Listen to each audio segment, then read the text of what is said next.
Nurse से कहो कि वो मुझे एक और तकिया दे, और लड़कों से कह दो कि तहकीक करना बंद करें और पूछगछ करना भी छोड़ दें। लेकिन क्यों भाई? क्या वो शख्स अदनान है, इसीलिए आप नहीं चाहते कि तफ्तीश करें? जमील, मुझे बार बार मत कहलवाना, मुझे सांस लेने में पहले ही मुश्किल हो रही है। आज के बाद कोई किसी को सजा नहीं देगा और ना ही कोई सजा पाएगा। आप जानते हैं ना कि आपको किसने गोली मारी अब्बास भाई?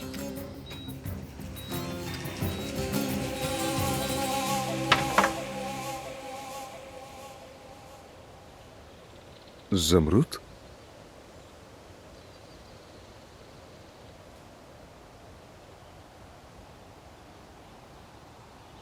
अदनान,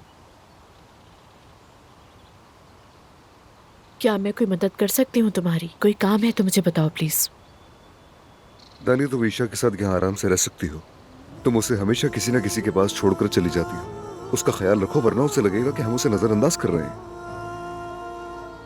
जमरूद फोन नहीं उठा रही, क्या मसला हो सकता है?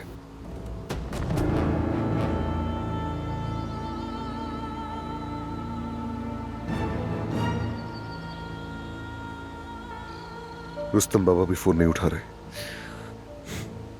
दानिया, देखो, मैं ये नहीं चाहता कि हालिया वाकयात ईशा पर गलत असर डालें।